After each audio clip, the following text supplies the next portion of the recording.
عليكم ورحمة الله وبركاته. النهاردة هنعمل صلصة للمحشي مريحة جدا للمعدة.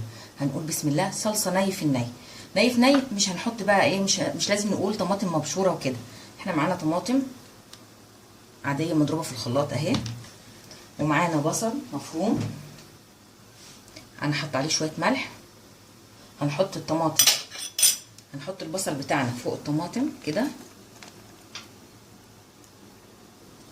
وحط المادة الدهنية بتاعتي تسخن. بعد كده معايا معلقتين صلصة كبار. حطيت البصل على الطماطم، عليهم معلقة ملح، معلقة بصل بتاع ده، معلقة صلصة كبيرة. معانا التوابل بتاعتنا، مش هنحط التوابل كلها مرة واحدة، انا بحب احط شوية في التسبيكة وشوية على الرز.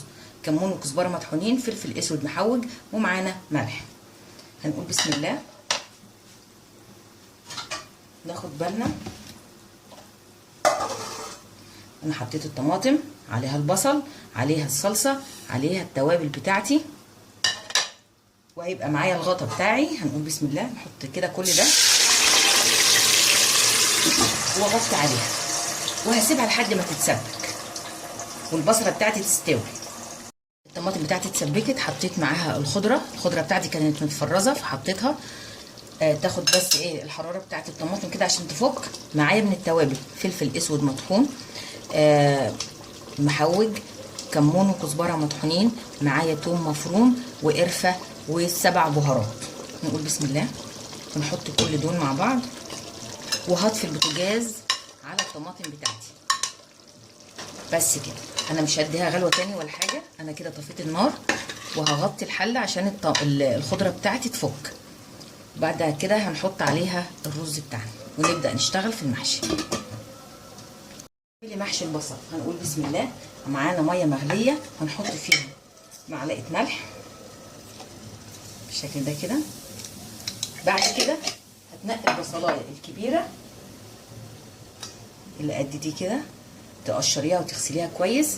هتيجي في الجنب ونقول بسم الله. هنقطعها كده لحد نصها بس، شايفين؟ نص البصلايه بس، وننزلها في الميه اهي. نص البصله نوصل بالسكينه لحد نص البصله بس، ما نجيبهاش للاخر. ونسيبها لمده ربع ساعه على النار لحد ما تبدا تفك من بعضها. بتاعي بقاله بالظبط ربع ساعه. نطفي عليه ونقول بسم الله. تخرجيه في ميه ساقعه عشان تعرفي تفصصيه بالشكل ده كده. صفيه كويس، تحطيه في ميه ساقعه. بيقعد ربع ساعه بس يا جماعه في الميه على النار. شايفين اهو بدا يفصل لوحده اهو. اوريكم بقى نفصله ازاي.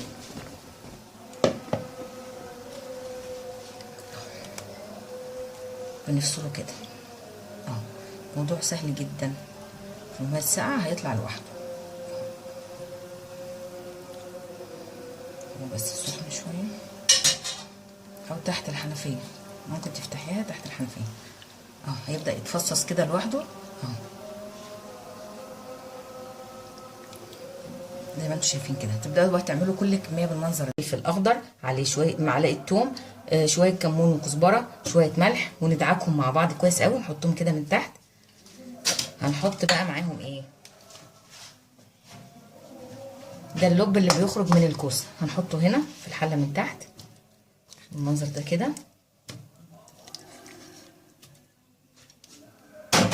وهنحط عليه شويه بصل وفلفل من اللي احنا عاملينهم اهو.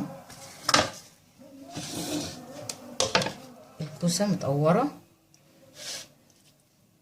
هنقول بسم الله بقى. نحطها كده بالمنظر ده كده. ما بتمليش الكوسايه للاخر، احنا بتحطي نصها بس رز. تحطي نص الكوسايه رز اهي لحد النص. شوفي قد كده فاضي في الكوسايه عشان لسه الرز هيزيد معاه، وتبداي ترصيها. معلش اهي اهي، لسه حته اهي قد عقلتين، نص الكوسايه بالظبط يكون فاضي. وهنعمل كل كميه الكوسه اللي معانا بنفس الطريقه. وبيبقى معانا شويه صلصه من اللي عاملينها للمحشي، حاطينها على جنب عشان نحطها على الكوسه وهي ايه بتستوي، تديها لون وطعم حلو بالمنظر ده كده. هنبدا نقول بسم الله كده ونحشي. معانا كده البصل بتاعي اهو بعد ما فصصناه بالمنظر ده كده. تحط شويه هنا كده وتلفيها بس كده، بتبقى بالمنظر ده، وترصيه في الحل اهو. تحط شويه في الجنب كده اهي وتلفيها بقت كده. ده كده محشي البصل. نعمل كمان واحده اهي، حطيها في جنب وتلفيها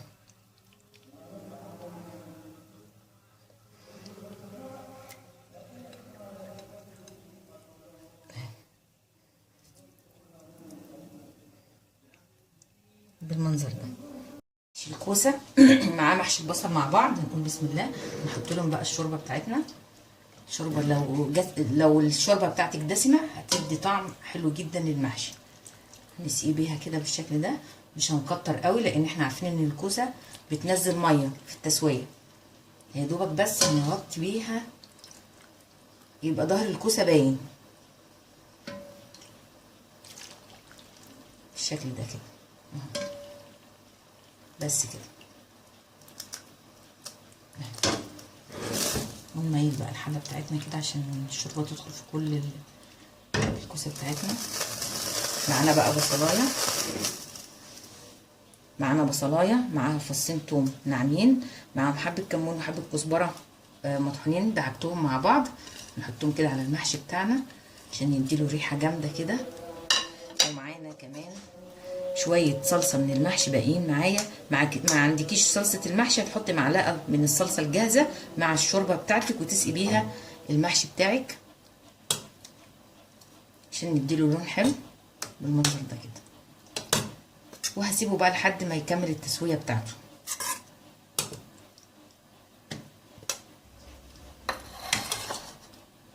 هو هينزل ميته، الكوسه هتنزل ميه، هتلاقي الحله دي اتملت ميه